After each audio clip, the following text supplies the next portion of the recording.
सत्संग यहां आने से जन्मों जन्मों के पाप कर्म कट भी जाते हैं और पता भी नहीं चलता।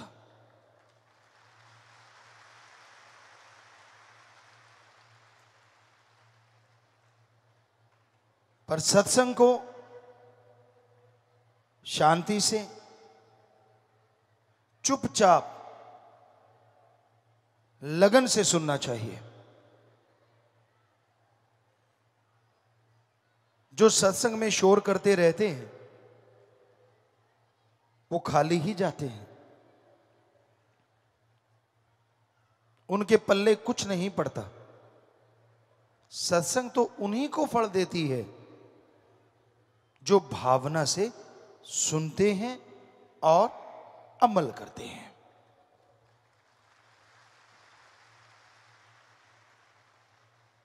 खाने पीने का सामान कितना भी सामने क्यों ना हो, जब तक खाओगे नहीं ना तो स्वाद आता है और ना ही ताकत आती है। उसी तरह सत्संग है। खाना यानी सत्संग सुनना, निगलना यानी अमल करना।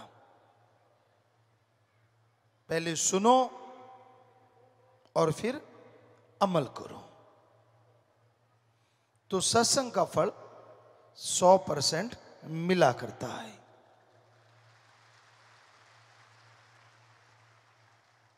घोर कलयुग है, दूसरे शब्दों में भयानक से भयानक बुराई का समय। इंसान को यह हो जाता है वो यकीन करे तो किस पे करे, अच्छा कहे तो किसको कहे, क्योंकि खुदगर्जी इतनी बढ़ गई है, खुदगर्जी इतनी बढ़ गई है कि इंसान इंसानियत को छोड़ के शैतान बन रहा है। और संग का रंग लाजमी चढ़ता है। किसी का भी संग करो उसका असर आप पे जरूर आएगा। कहते हैं कोयले की खान में जाने से कालिख से बचा नहीं जा सकता,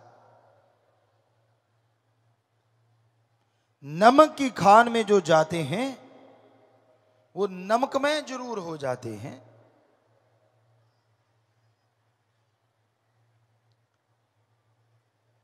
कोयल और काग एक जैसे लगते हैं पर जमीन आसमान का अंतर है। कूड़ा करकट गोबर यहां पड़ा है, उसमें अगर फूलों के पत्ते भी डाल दोगे तो वो खाद बनेगा, खुशबूदार चीज नहीं बन सकती। इसलिए अपने आप को बचा के रखो संग से। बुराई का संग इंसान को बुरा बना देता है। यानी इंसान अच्छा चाहे क्यों ना हो, पर अगर बुरे लोगों का संग करेगा, बुरे लोगों की सोहबत करेगा तो लाजमी बुरा बन जाएगा।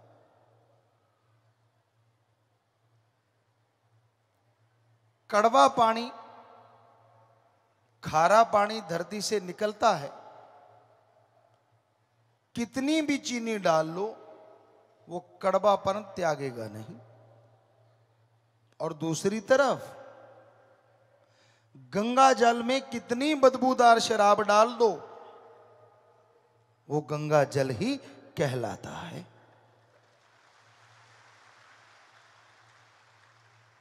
इसलिए संग हमेशा अच्छा करो, बुरे संग से बच के रहो, क्योंकि आदमी का मन चलायमान है, गतिशील है। ये एक जगह नहीं रुकता। काम वासना, क्रोध, लोभ, मोह, अहंकार, इन्हीं में घूमता रहता है, इन्हीं में चक्कर लगाता रहता है। इंसान बैठा कहीं और होता है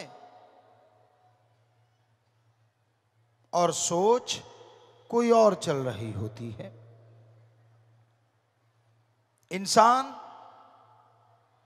दिखता कुछ और है पर अंदर कुछ और है। जो ऐसे होते हैं वो कभी भी ना तो जिंदगी में खुद सुख लेते हैं और ना अपने साथियों को लेने देते हैं। खुद भी तड़पते हैं और परिवारजन भी तड़पते हैं। पर जो अच्छा होता है वो बुरों को भी बदल के अच्छे बना लेता है।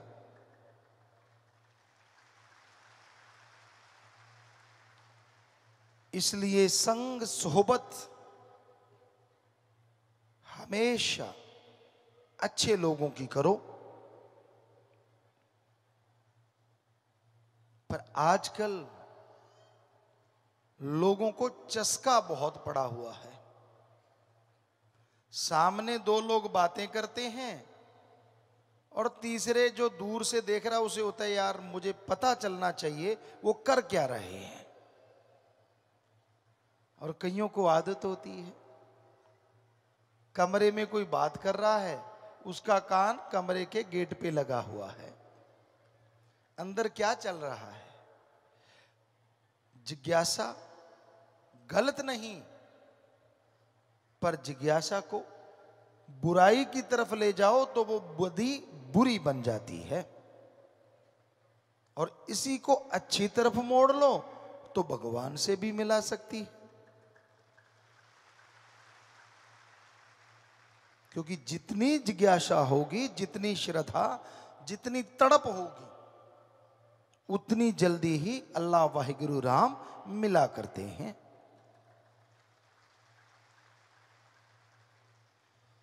बिना तड़प के गाते रहो, बोलते रहो, सुनाते रहो। हमने सभी धर्मों में देखा, कईयों में देखा सज्जन सुना रहे होते हैं, मुंह जवानी सुनाते हैं, लेकिन उनकी निगाह भगवान अल्लाह राम पे नहीं होती। उनकी निगाह आने वाले हर इंसान के हाथ पे होती है। वो कितने चढ़ा रहा है, कहीं उठा के तो नहीं ले जा रहा। बड़ी हैरानी होती है। अगर वो पैसा ईश्वर का है तो कोई उठाएगा तो अंधा ना हो जाएगा। अगर वो ईश्वर का नहीं है तो तू उठाएगा तो वो उठाएगा, क्या फर्क पड़ जाएगा। लेकिन चिंता होती है कि भाई जोर मेरा लग रहा है, कोई और ही ना उठा के ले जाए। आजकल धर्मों की सच्ची बात लोग बताते नहीं, और बताते हैं तो खुद अमल कमाते नहीं। और जो खुद अमल नहीं करता उसकी बात का असर कभी किसी पे नहीं होता। पहले खुद अमल करना सीखो, फिर दूसरे को समझाते हुए अच्छे लगते हो। अगर दिए तले अंधेरा है तो दूसरों को रोशनी मिले ना मिले क्या फायदा। इंसान को अपने आप को सुधारना चाहिए। फिर बहुत ही अच्छा है अगर वो दूसरों के ऐब गुनाह छुड़वाने के लिए उसे सत्संग ले आए, अल्लाह वाहिगुरु राम के नाम से जोड़ दे।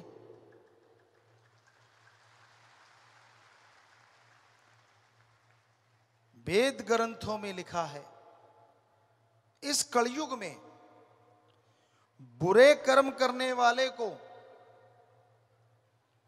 अगर आप अल्लाह वाहिगुरु राम से जोड़ोगे, उसकी बुराइयां छुड़वा दोगे, तो जिस तरह कोई कटते हुए जीव को, गऊ को बुच्चड़ खाने से बचा लेता है, उससे हजारों गुना पुण्य आपको मिलेगा।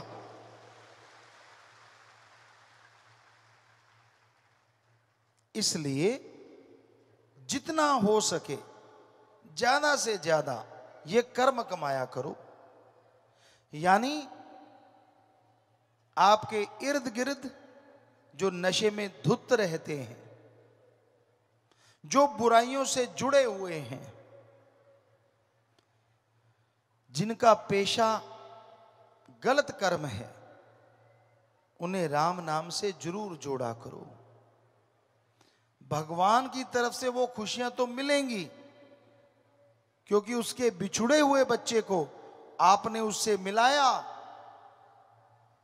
पर उस आदमी का परिवार, जो आदमी सुधर गया, सारी उम्र आपको दुआएं देता रहेगा कि भाई आपने उनकी जिंदगी बदल दी, नरक से स्वर्ग बना दिया घर को।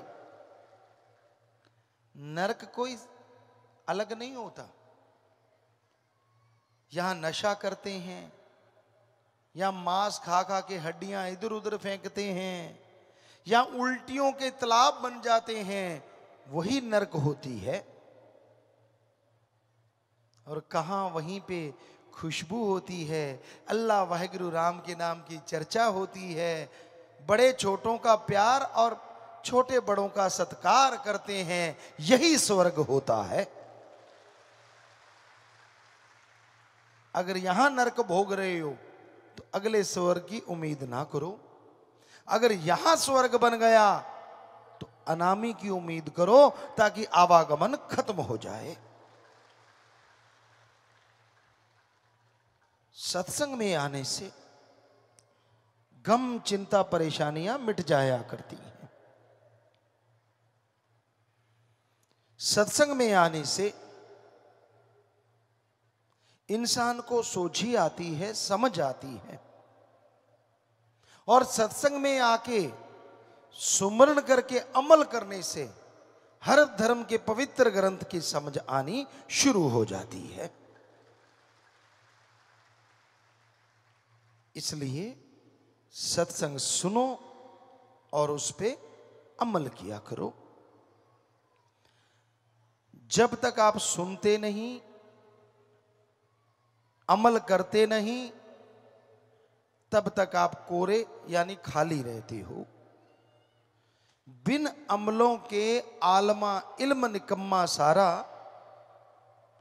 बिन अमलों के आलमा इल्म निकम्मे सारे, कोई अमल कमा ले तू, अगर जश लेने मालिक द्वारे, अगर जश लेने सतगुरु द्वारे। तो संग अच्छा करोगे तो समझ आएगी। सत्संग करने से जन्मों जन्मों के पाप कटते हैं और इस जन्म के किए हुए बुरे कर्म खत्म होते चले जाते हैं। इसलिए राम नाम के पुजारी बनो, अल्लाह वाहिगुरु का नाम जपो, परम पिता परमात्मा से अव्वल प्रेम रखो, क्योंकि वो एक ऐसा यार है, उससे यारी लगा ली, आप छोड़ोगे तो भी वो आपको नहीं छोड़ेगा। और वो ऐसा पक्का दोस्त है, बेस्ट फ्रेंड है, यही नहीं अगले जहान में भी आप पे विपदा नहीं आने देगा। इसलिए गुरु संत पीर फकीर कहते हैं, कच्चों यानी जो कच्चे दोस्त हैं, जो बात बात पे रूठ जाते हैं, उनसे तोड़ और पकड़े से जोड़, यानी सतगुरु अल्लाह राम से जोड़ो। उससे अगर लिब लग जाती है, उसकी भक्ति इबादत में अगर लग जाते हो, तो आप सोच भी नहीं सकते जो खुशियां आपको मिलेंगी। कल्पना से परे खुशियां मिलती हैं, परमानंद मिलता है। तो भाई हमेशा याद रखो कि सत्संग सुनना है और अमल करना है। सत्संग पे एक सच्ची बात ख्याल में आई, आपको सुनाते हैं। बहुत पहले की बात है। एक शातिर चोर था, इतना शातिर कि वो आसपास के राज्य में चोरी करता, पर पकड़ा नहीं जाता था। लोगों ने बहुत जोर लगाया, राजा महाराजाओं ने बहुत जोर लगाया, लेकिन किसी की समझ नहीं आया चोर कौन है। आखिर समय आता है, उस चोर का भी अंतिम समय आया। वो जाने लगा और जाते जाते अपने बेटे को शिक्षा दी। कहने लगा, बेटा चोरी के ये मंत्र हैं, और जब चोरी करो तो कभी भी माल अपने पास ना रखो। सबसे पहले सामान को खुर्द बुर्द कर दो, फिर चोरी कर ली तो कभी मानो ना, चाहे कुछ भी क्यों ना हो जाए।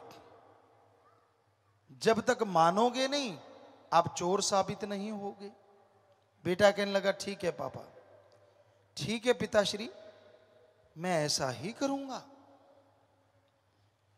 फिर चोर कहने लगा, रे एक बात तो रह गई। कहने लगा, कौन सी? कि जब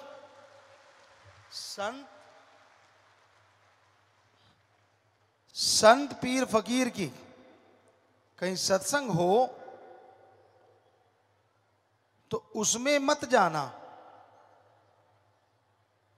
अगर चले भी गए तो संतों की बात कभी ना सुनना। चोर का बेटा कहने लगा, ठीक है पिता, और वो चोर मर गया। अब चोर के बेटे ने चोरियां शुरू कर दी, पकड़ा नहीं गया। लेकिन एक दिन बादशाह का खजाना हीरे जवाहरात चुरा के भाग रहा था, तो सैनिकों की निगाह में आ गया। सैनिक पीछे पड़ गए, वो भाग रहा है। भागते भागते उसने देखा नगर में बड़ी धर्मशाला है और उसमें लोग बहुत जा रहे हैं, तो वो भी उनके साथ हो लिया। और पिता का बताया मंत्र, हीरे जवाहरात एक बहन को देख के ये भोली भाली लगती है, उसके बैग में डाल दिए और खुद सबके साथ अंदर जाके बैठ गया। जब अंदर जाके बैठा तो उसने देखा कि सामने तो एक संत बैठे हैं, एक फकीर बैठे हैं। तो उसने अपने दोनों अंगुलियां कान के ऊपर रख ली, कहीं कान में कोई संतों की आवाज ना पड़ जाए। दबा के उंगलियां बैठ गया। पर अचानक आदमी की फितरत है, अगर आपको बोले ना कि उधर बहुत खूबसूरत कुछ है। कई तो अभी देखने लग गए, जिन्होंने नहीं देखा वो बाद में देखेंगे, अच्छा क्या था उधर। यानी जिधर से रोका जाए नेचुरली उधर ध्यान ज्यादा जाता है। तो चोर ने सोचा, यार ये संत ऐसा क्या करते हैं, लोग तो तालियां मार रहे हैं, बड़े खुश हो रहे हैं, मैं सुनूं तो सही। उसने कान से उंगलियां हटाई और संतों का वचन आया, देवी देवताओं के परछाई नहीं होती। इतना सुना कि तो अच्छा ये तो बोल रहे हैं, झट से कान बंद कर लिए। सत्संग समाप्त हुआ, चोर बाहर निकला। उसकी पहचान थी सैनिकों को, और सैनिक जैसे वो बाहर निकला उसको पकड़ के ले गए, राजा के दरबार में पेश किया गया। राजा ने पूछा, क्या इसके पास चोरी का सामान मिला? तब सबसे बड़ा सबूत यही होता था कि चोरी का सामान मिल गया तो चोर है। कहते जी वो तो नहीं मिला। कहते फिर किस आधार पे कहते हो? कहते जी हमने इसको खुद देखा है भागते सामान उठा के। उसको जेल में कर दिया, बहुत प्रयत्न किया कि मान जाए, नहीं माना। एक औरत जासूस थी, कहने लगी, बादशाह सलामत, अगर कहो तो मैं मनवा लेती हूं। कहने लगे ठीक है। चोर अंदर कोठड़ियों में बंद है, और अचानक क्या देखता है, गेट खुला है, धड़ाम से पहरेदार गिरे, दूसरा खुला, तीसरा खुला, सब गिर रहे हैं, और अचानक देवी मां आ रही है, 4 हाथ। वो जो देवी की आकृति दिलों में होती है, बिल्कुल वही देवी आ रही है। चोर हक्का बक्का रह गया कि ये तो मेरी श्रद्धेय है, इसको तो मैं अपनी इष्ट मानता हूं। देवी आई, चोर रोने लगा, ओ मां तू आई है, मेरी पूजा मैं करता रहा, तुझे याद करता रहा, देखो मैं यहां फंस गया, मेरा बुरा हाल है, मैं धन्य हो गया आपके दर्शन करके। तो देवी ने आशीर्वाद दिया, देवी माता ने, और बोलने लगी, बेटा मैं तेरे दुख हरने के लिए आई हूं, फिक्र मत कर, आज मैं तुझे बाहर ले जाऊंगी। अचानक चोर ने देखा देवी मां की परछाई नीचे से होती हुई दीवार के ऊपर तक जा रही है। चोर शातिर तो था, झट समझ गया। देवी कहती, बस तू सच सच मुझे बता दे, चोरी की है कि नहीं की, मैं तेरे गुनाह माफ कर दूंगी। अब चोर तो समझ चुका था, वो आगे से 4 गुना ज्यादा रोने लगा, पूरी एक्टिंग कर ले, मां मर गया मैं तो तेरा रखने का हूं, मैंने चोरी तो क्या, मैं तो चोरी की तरफ मुंह भी नहीं करता। कहती बेटा देख ले वरना नरकों में जाएगा। कहता मां मुझे यही नरक दे दे अगर मैं झूठ बोलूं तो, क्योंकि चोर को पता था कौन सी माता है। तो वो औरत जासूस जो बन के आई थी, माता कहती ठीक है बच्चा चल मेरे साथ, उसके साथ हो लिया। सैनिकों को कहती राजा के पास ले जाओ, वो कहती जी देवी मां।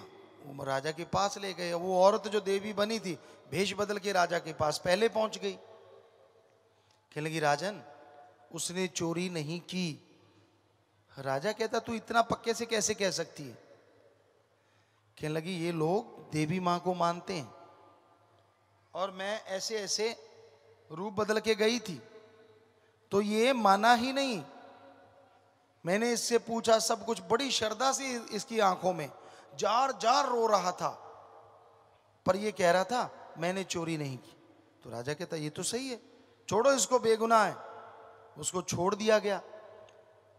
अब उसने आप देखा ना ताप, भागा उस धर्मशाला के पास कि वो संत कहां है। वो नहीं मिले, वो तो चले गए। पता किया किस, वो कहते दूसरे नगर में है। वो दौड़ा दौड़ा गया, उस नगर में पहुंचा। संत बैठे हुए थे, धड़ाम से जाके चरणों में गिरा, हे गुरुदेव मेरे पे कृपा कीजिए, मेरी रक्षा की है आपने, मेरे जिंदगी बख्शी है आपने। तो संत मुस्कुराए, कहने लगे बेटा हमने तो कुछ नहीं किया, जो करता भगवान। कहता आप फला नगर में सत्संग कर रहे थे और मैंने सत्संग सुनना नहीं था, मेरे बाप ने रोका था, पर जिज्ञासा हुई कि क्यों रोका था, ऐसा ये संत क्या बोलते हैं। तो मेरे कानों में पड़ा कि देवी देवताओं की परछाई नहीं होती। तो उसने पूरी बात बताई कि आपकी सत्संग के एक लाइन ने आज मेरी जिंदगी बख्श दी। अगर मैं पकड़ा जाता तो सूली पे चढ़ा दिया जाता, तो अगर पूरा सत्संग सुनूं और आपका राम का नाम लूं तो पता नहीं मुझे क्या मिल जाएगा। और यही सच होता है। संत सत्संग अपनी बड़ाई के लिए नहीं करते। हम तो खाकसार हैं, चौकीदार हैं, आपके सेवादार हैं भाई। वो एक की बड़ाई करते हैं जिसके अरबों नाम हैं, ओम हरि अल्लाह गॉड खुदा रब वाहिगुरु प्रभु भगवान मालिक रब, वो एक है। वो उसकी बड़ाई करते हैं और सबको बोलते हैं कि उसका नाम जपा करो। जिस तरह सूली से उसके कर्म बदल गए चोर के, अरे आपके भी पता नहीं कितने भयानक कर्म, कितनी भयानक चिंताएं जल के राख हो जाएंगी, क्योंकि वो भगवान, वो प्रभु, वो परमात्मा दया का सागर है, रहमत का दाता है। वो इतनी रहमतें बख्शता है, इतनी दया में करता है कि उसकी कल्पना भी आप नहीं कर सकते। सुबह का सुमरन 2 से 5 का ब्रह्म मुहूर्त, अमृत वेला, the gods prayer time, early morning between 2 to 5, ये जो समय है, नासा साइंस केंद्र अमेरिका भी कहता है कि इसमें oxygen pure and more, oxygen शुद्ध होती है, हवा शुद्ध होती है और ज्यादा ऑक्सीजन रहती है। तो इसलिए वैसे समय तो यही बढ़िया है, पर जब जागो तभी सवेरा, जब जागते हो तभी सिमरन कर लिया करो भाई। पर कई तो सोते रात के 2 बजे स्कीम शुरू होती है कि सोएं क्या, 3-4 बजे जाके सोते हैं और सूरज बेचारा चीखे मारता है तब जाके उठते हैं, यानी दोपहर हो जाती है जब। तो ये अजीबोगरीब सोने का टाइम है, अजीबोगरीब ये कलयुग है। हमने तो कह के देख लिया बच्चों को, मतलब ही नहीं कि बदल जाएं। बारे शाह ना आदत जांदियां जी, भावे कटिए पोरियां पोरियां जी। चाहे मजाजी इश्क में कहा हो, पर कई लाइनें फिट बैठती हैं कई लोगों पे। कितना भी कह लो, कितना भी समझा लो, उनकी सुई वहीं की वहीं। बड़े बहाने होते हैं, बच्चे नहीं सोने देते। अच्छा, हमने तो बच्चे पाले नहीं ना, आप अलग से पाल रहे हो, ऊपर से टपके हैं क्या आपके वाले? माता जी से पूछ लेना कभी। हम बच्चे हमारे भी तो थे, लेकिन सही 7 बजे सारे खाना खाते थे, वो भी खाते थे। 9 बजे सब लोग सो जाते थे, वो भी सोते थे। 4 बजे हम लोग उठते थे, 5 बजे सुबह वो उठ जाया करते थे। आपके वाले कोई एलियन है क्या जो ऊपर दुनिया से आए हैं? नहीं, सोना खुद ने गलत होता है और दोष बच्चों को। जब उसको सोने ही नहीं दोगे बेचारे को, क्योंकि आपको होता है मैं जब सोऊं तब वो सोए, टाइमिंग सही रहे, तो ये गलत काम ना करो, बच्चों को भी बिगाड़ते हो, खुद भी बिगड़ते हो। सो सही टाइम पे सोया करो, सही टाइम पे उठा करो। अच्छे हैं जो बच्चे सही टाइम पे उठते हैं, क्योंकि आयुर्वेदा कहता है रात का भोजन सूरज रहते रहते करो तो बेस्ट है। बैक्टीरिया वायरस नहीं होते, साइंस को चैलेंज करते, चाहे आप जाके पढ़ लो, साइंस में भी यही मिलेगा जो आयुर्वेदा में लिखा है। क्योंकि जैसे जैसे रात बढ़ती है बैक्टीरिया वायरस भी बढ़ते हैं। पर आज वालों का तो डिनर ही होता है 12-1 बजे। चक्कर तो ये है ना, रात की रोटी तो किसी को आती ही नहीं, डिनर गांव वाला कहते कहते ले अनपढ़ गवार।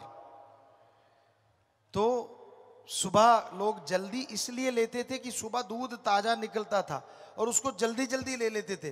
दूध अगर बिना उबाले घंटा, 2 घंटे, 3 घंटे पड़ा रहे तो उसमें बैक्टीरिया, वायरस बढ़ जाते हैं। उसको जहां तक हो निकलते ही जल्दी से पियो, अदरवाइज उसको उबाले दे के रखो ताकि वो चीजें उसमें पनपे ना, ये जरूरी होता है।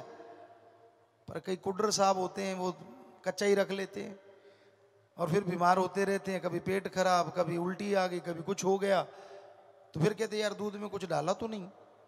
डाला नहीं, तूने डलवाया है। तो इसलिए ये चीजें ख्याल में रखनी चाहिए। तो सत्संग में आपको दुनियावी चीजों का भी मुफ्त में ज्ञान मिल रहा है भाई, होना तो रूहानियत का चाहिए, पर परमपिता शास्त्र नाम श्याम मस्तान जी दाता ने आपकी दुनियादारी भी तो देखनी है ना। तो ये 100% आप अमल कर लो, अगर फर्क ना लगे तो कहना। ये जो डिनर है, उसको डिनर को जो आपकी इवनिंग टी होती है ना, उसमें ले आओ, और इवनिंग टी को थोड़ा सा बैक गियर पीछे ले आओ। पढ़े लिखों की इवनिंग टी होती है 5 बजे, 6 बजे, तो आप 7 बजे शायद दिन छिपता होगा, या 6 बजे जब भी है, 7 एक करीब, तो उस समय खाना खा के देखो। और सोने से पहले अगर फ्रेश दूध थोड़ा सा ले लिया जाए तो डाइजेस्ट के लिए, शरीर के लिए, बॉडी रिपेयर के लिए सबसे बेस्ट होता है, ये कहता है आयुर्वेदा। सो भाई, आप उस परमपिता परमात्मा की औलाद हो, और जो उसकी औलाद है वो फकीर की औलाद पहले होती है। इसलिए माँ बाप को अपने बच्चों का फिक्र होता है, हमें आपका फिक्र है, चाहे सफेद दाढ़ी है आपके, चाहे काली है, हमें आपका फिक्र है। आपको कोई रोग ना लगे, आपको कोई परेशानी ना आए, आपको कोई टेंशन ना आए, आपको कोई तकलीफ ना आए, हमेशा यही ख्याल रहता है। आप कोई गलत कर्म ना करें जो आगे भोगने पड़े आपको। इसलिए सत्संग में हर तरह की बात आपकी सेवा में अर्ज करते रहते हैं।